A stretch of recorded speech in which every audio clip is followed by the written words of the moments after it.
What is up, guys? Speed here, and today we're going to be talking about 5 meta heroes and their counters. How do you counter these specific heroes that are currently very popular in the meta? This is a series that you guys seem to very much enjoy, and I want to keep providing this very important information so that you guys can counterpick in your pubs and hopefully win your matches. And so yeah, smash the like button to help support our channel. We try to post here every single day. You guys know that, we post literally every single day, so.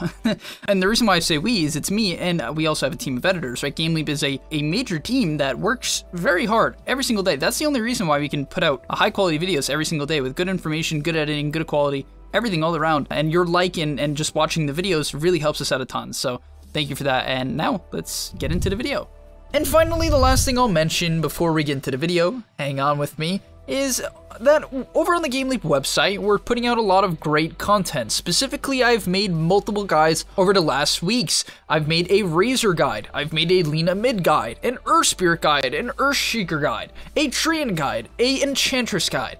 I've been putting in a ton of time with the help of our GameLeap editors who also spend day and night trying to produce the best content for you guys every single day. Literally every single day to make sure that you guys can improve in Dota. So I recommend you check that out right now. Check out all the courses I've been making. We also have other content creators that are doing that as well, and I hope to see you guys there. So click the link down below and sign up. Alright, so the first hero I want to talk about is Dragonite, and he's been widely regarded as one of the best heroes of this current patch. If you guys have been following the pro scene right now, you'll know that Dragonite is being picked as a safe laner, a mid laner, and an off laner. This hero is extremely versatile simply because it just does a lot. It counters out right clickers unbelievably hard because it kites them with a late game slow, most importantly his low cooldown stun that drops to 9 seconds, and with his level 10 talent he reduces damage by like 50%. I don't know why the number's that high, but yeah, Dragonite is one of the most stable laning stages in the game. You have to pick very specific heroes to counter him, and if you don't, he just takes all your towers and just provides this rock that can constantly initiate for the entirety of the game. So here's a couple heroes to counter him. Number 1 is mid AA. Now OG picked this and they lost when they picked it. I'm just giving you guys that heads up, but I thought it was a really cool concept that would work, especially in your average pub. So what Thompson was doing was he was going mid AA, picking up null talismans, a treads, and then goes straight into Ags. But the main thing behind this is really just the fact that AA Blast in combination with the amped magical damage from your Ice Vortex that goes all the way up to 30% at level 4 just kind of shreds through DK, right? All your spells do magical damage, or, you know, amp magical damage, and you cancel out his healing, making this just a pretty good matchup overall. So yeah, I think mid AA is something that should be tinkered with in the future. Do I think it's incredible or broken? No. I'm not going to give it that seal of approval yet, but let's just move on to the next counter, and that is Viper. Now this hero, I'm a little bit uncomfortable with putting here, I'll be honest, because Viper's win rate is absurdly low. I believe it's around 46%. Pretty bad. However, this hero is a very clear DK counter, and Eternal Envy's team recently picked it against EG. Funny enough, they picked the Viper and they put it in the safe lane. It obviously can be flexed. Also, Enigma put it in the off lane recently. They put it on Weehaw and random and aggro trying the off lane. But all I'm really saying is that I think Viper is pretty legit as long as you're playing with like some friends, right? Can you pick it in solo queue? Yes, but you have to have a strong understanding of this hero's timings, how to kite in and out, how to adjust your item builds, your talents. Viper can be a bit weird. It falls off pretty hard if you don't, play it properly and you don't apply pressure. But against DK, Nether Toxin gets rid of his armor, your Q destroys him in the laning stage, and as I said before, magical damage is simply the DK counter. Always has been, and it always will be. And finally is Shadow Demon mid. I know I'm giving a lot of cheese heroes to counter DK. I could give more basic ones like Timbersaw, right? And I will do that for other heroes in the future, but I just want to give a couple of cool ideas that I've seen recently from recent teams. Now, they all haven't beaten DK because DK is just so good in the pro scene right now, but Shadow Demon mid was picked by, I think it was Beast Coast, right? The team with Chris Luck. They did end up losing, but at the end of the day, it makes a lot of sense. You're all magical damage, the 5 stacks in the laning stage from Shadow Poison can destroy DK. He can't really dodge them in any way possible. He's a relatively slow hero with no mobility. And of course your W, your Soul Catcher, reduces his health by 40%, right? Dragonite all of a sudden goes from a hero that's unbelievably tanky to not tanky at all. And if you buy Ags, you can break his passive as well. Yes, Shadow Demon Ags not only gives 3 charges, but makes his ultimate break, which makes it a counter to Dragonite. Next up, let's talk about Bristleback. Bristleback is a hero that's been relatively popular as of late. I'm gonna say he's started to fall off, at least within the pro scene, but it is still one of the most picked heroes in Dota, ranking at number 20. And yeah, so here's a couple counters. Number 1 is Silencer. Now you could put Silencer as a safe laner, you could put him as a 4 or 5, you can actually play Silencer any role. However, you do need to make sure that you have good matchups if you're gonna pick this hero, and I definitely think Bristleback can be one of them.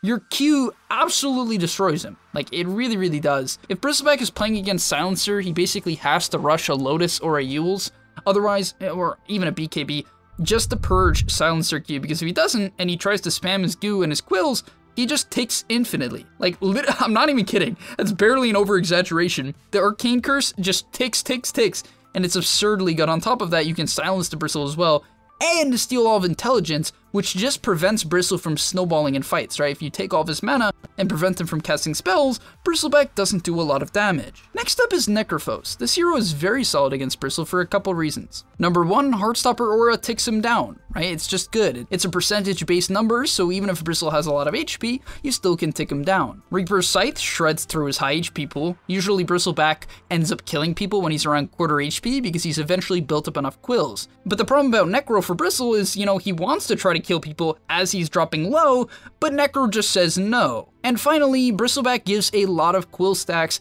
to NECROPHOS, and what I mean by that is he gives a lot of magic wand stacks. NECROPHOS, when he has a maxed out wand, just infinitely sustains. So Bristleback basically can never kill Necro. The Ghost Shroud just completely slows him, prevents right clicks, which is Bristle's only source of damage, and physical, which also it blocks. And you full heal, because you'll always have a 21 against Bristle. On top of that, your constant sustain makes you lane very well against him as well. So overall, this matchup is just extremely well-rounded, and I would say in Necro's favor. And finally is Timbersaw. I won't go into depth about Timbersaw, but the basic things you need to know there is reactive armor prevents Bristleback from doing basically any damage to you, and your Q reduces their primary attribute. So for strength heroes, you reduce their HP, which is very strong against Bristle. It makes him far less tanky. Next up, let's talk about Lycan. Funny enough, the first counter to Lycan is actually Bristleback. Now, I wouldn't say necessarily that Bristleback is like crazy good against Lycan. I think this is mostly one of those pub things, and I do a lot of my research for these videos on Dota Buff. And this is one I actually thought about for quite a while. I'm like, do I even really want to put this in the video, right? It's one of those matchups where I'm like, hey, can't Lycan just completely ignore the Bristleback and kill all of his teammates? And I do think that's very, very fair. However, I'll go over the reasons why I think it's good in your average pub game, from like 1 to 5k MMR. The main reason that comes into my head is that Lycan can't kill Bristle, which is good, right? As a carry or as a mid laner, if Lycan tries to gank you, he's gonna have a very hard time, which is a big advantage. A lot of carries such as Drow, PA, Terrorblade, kinda just die. If they get ganked by Lycan, they're just dead. And Bristle doesn't die, which is nice. You can also defend towers against Lycan, right? Lycan will often try to siege, and if you just stick your back to him next to the tower, you prevent the push. And the last and most important thing is that Bristleback can buy a very early Crimson Guard. You can rush Crimson Guard. Bristlebacks basically always rush Vanguard in the first place, so you can just turn it into a Crimson. And Crimson Guard, if any of you guys know, is one of the best items against Lycan. You can put it on your towers to defend them, and of course put it on all your teammates to keep them alive for longer. Sure, a good Lycan player will use his level 3 Necro Ranged Archer, or whatever it's called, to purge off the shield, but in your average pub, Lycan actually doesn't have that high of win rate. He does in high MMR, but the hero's win rate falls really far down, so the lower you go, the better of a counter Bristle becomes to Lycan. Next up is Medusa, and this one kind of scares me. This is very similar, and it's funny in that I'm saying this, but this is very similar to my Bristle argument. In a high MMR game, I actually don't necessarily think Medusa would be good at all against Lycan. If it's like a Divine or Immortal game, I would be very nervous. I almost think that Medusa loses to Lycan just because of the tempo that Lycan can keep up. He also can burn the mana of the Medusa, so overall, I would be careful if you're very high MMR about picking Medusa into Lycan, but if you're low MMR, and this is just me being real, guys, if this makes you upset, I don't know, click off the video, I guess, but the reality is these games go a long time, Medusa's gonna get a lot of space, and Lycan generally falls off, right? Lycan is not too good in the late game, especially considering the fact that low MMR players don't look at Lycan as a farming hero, even though he kind of is. I actually wish more people looked at Lycan as a farming hero rather than a pushing or a fighting hero. You'd have a lot more success. Watch any high MMR games and they actually spend a large majority of their time farming because this hero just farms faster than almost anyone else. But yeah, because that doesn't happen, Medusa's pretty good against Lycan. she becomes way too tanky for him to kill. Split Shot helps deal with the units, so does Snake. And most importantly, Stone Gaze can help keep your teammates alive as well as your stealth, right? If he tries to go on anyone, you pop your Stone Gaze and you keep him alive. And finally is Sven, and I really do like the idea behind Sven against Lycan. You do have to be careful because you can actually get ganked and killed by Lycan pretty easily in the early game, but once you build up and get to that BKB timing, you're very, very useful. Not only do you cleave through all of his units, you also AoE stun all of his units, and most importantly, in my opinion, you can use your armor, right, your battle cry, to give all of your teammates bonus armor, and this is just great against Lycan, obviously. Next up is Monkey King. The first hero I want to talk about as a counter to Monkey King is Luna. The reason for this is you deal a lot of magical damage.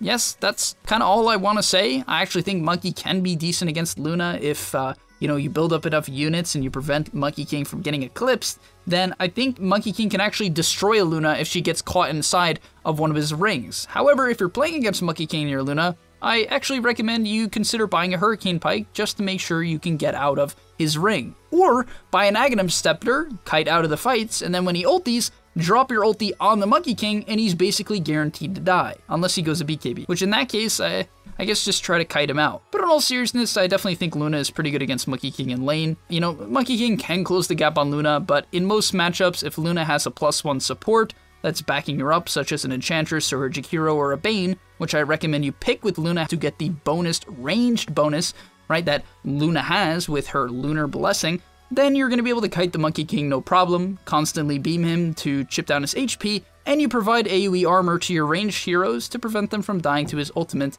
and of course his right-click damage. Next up is Windranger, and the reason for this is Windranger does not care about the armor that Monkey King gets from his ulti. If you buy an MKB, you'll shred him regardless. You just absolutely shred him. On top of that, Monkey King can basically never kill Windranger. I mean, the stun is useful for catching her, but it's not a long duration stun. She can always run out of your ulti with Wind Run. It's hard to get on top of her. She can shackle you to the trees that you're constantly next to. She can break you down from the trees with Power Shot. It's overall just one of those matchups that, in my opinion, makes a lot of sense. Every single one of Windranger's spells, it just seemingly naturally counters Monkey King, maybe except for Focus Fire, but if you buy the right items, it does counter him. And finally is Beastmaster. Now this one you have to be careful about. I think it's similar to Luna, where if the Monkey King knows what he's doing, or you don't have a proper lane support that can help you stay alive or protect yourself from Monkey King before you build up levels, he can actually run you over, right? Especially when Monkey King hits that level 3 power spike that he often has. But the thing about Beastmaster is he also hits a level 3 power spike, so when he has level 2 Boar, the 20% slow makes it almost impossible for Monkey King to close the gap. On top of that, your Hawks always make sure that your team can see Monkey King in the trees. This hero that's generally deceptive, Monkey King, all of a sudden is not that hard to find. Your Hawk scouts him in the trees, you Wild Axe him down, and you can just simply roar him in fights, which is very useful. On top of that, I think Monkey King can often struggle against units. Your AoE stun is good, but it's not good enough. And your Necro 3 ranged archer can actually purge Jingu, which you should keep in mind. And finally, the last hero of the video is NECROPHOS. And NECROPHOS, I actually kind of had a hard time thinking about his counters. There's a couple in my head that come to mind that I think are particularly good and we'll be discussing here. But the hero has a very high win rate in pubs, so most of the Dota buff numbers actually say that most heroes are quote-unquote bad against Necro. Everyone's just apparently trash against Necro. But let's go into a couple cores that actually counter him. So number 1 is Sniper. The reason for this, I know it might sound weird, but I think Assassinate is good for finishing Necro off. I think Shrapnel is just a very good spell against Necro. He has a hard time getting out of it. The damage is very potent. And most importantly, Necro never does any damage to Sniper unless he gets caught out of position, right? All of your spells just will never get in range. Obviously, unless Sniper gets caught out, which is good. And you can poke Necro from very far away. That's a big benefit, right? If you can go on Necro and not have to overcommit to him and die to his AoE spells, you're going to prevent him from getting, that big ulti off to secure a kill, heal up, and therefore Sniper can poke him down to prevent them from getting this off. Next up is Queen of Pain. Now, Necro actually has a positive win rate overall against Queen of Pain. It's 52% win rate. But the thing is, I believe if you buy a Spirit Vessel on Quap and you rush that item, you'll do pretty well against Necro. Put 3 or 4 points in your dagger, do your best to bully him a little bit in the lane, gank the side lanes that he can't really keep up with, right? I believe that if you're against a Necro and he is mid, you should be the one controlling the tempo of the game. You should be quickly ganking, destroying side lanes, and the mid matchup is not bad. You have pretty high attack range, right? So you're not going to get hit by his Q all the time, not even his E aura all the time as well. And so yeah, overall, I feel like the co-op damage that you provide with your magical damage allows you to actually kill Necro too, and buy a Spirit Vessel, and you'll provide a lot of threat onto the hero for the majority of the game. And finally is Pugna. Once again, Pugna does not actually have a positive win rate against Necro, but this hero has notoriously been a Necro counter for a very long time, for pretty obvious reasons. Number one, you deal a lot of magical damage. Nether Blast, Decrepify, and Life Drain simply kill NECROPHOS. He can't really do much about it. Unfortunately, Pugna has gotten nerfed a couple times now. His Decrepify range and Nether Ward duration have been nerfed, but still, when you get enough levels, and I recommend you pick Pugna, actually you can pick it as a support, but it's a good mid laner against Necro as well, is that you can out-tempo him. On top of that, you're very similar to Sniper, where if you buy an Aether Lens, you never have to get close to the NECROPHOS, and that's a huge advantage. It just lets you kill him without ever having to get close to a Reaper's Scythe. And finally, Nether Ward is very strong against NECROPHOS. The constant Death Pulse pretty much gets nullified completely, the heal just gets countered out by Nether Ward, and your ultimate is a very high mana spell. For anyone who plays NECROPHOS, you know that you can often run out of mana for Reaper's Scythe. And basically that means that Nether Ward will deal a lot of damage, because Nether Ward, Pugna's Nether Ward, deals damage based upon how much mana the spell has used. So, it deals a lot of damage. And that's where we're going to end the video. Thank you guys so much for watching. I'll see you in the next one, and I hope you win your pubs with these counter picks. Thanks for watching. Before you leave, just want to say a quick message. If you're trying to get better at Dota, or you just enjoyed that video, I know this is pretty general, and you're going to hear this quite a bit from me, but I recommend you sign up to GameLeap.com. Why? Because I put a lot of effort into the content over there, and generally the effort I do there is different from the content you're going to see here on YouTube. It is different. In fact, I usually go a lot more in depth on topics or into niche topics that help you get to the next level even faster. Because on YouTube, I often have to keep it more mainstream, and that's even why I'm putting it at the end of this YouTube video. That's why this is at the end, because a lot of people just watch 5 minutes, they skip through just for like the dopamine spike. But if you are interested in actually getting better at Dota, I recommend you go to the description down below, get your discount right now by clicking the link, sign up, use the discount code that you're gonna see there, and I hope to see you there right now. So click it, and yeah, thanks for watching.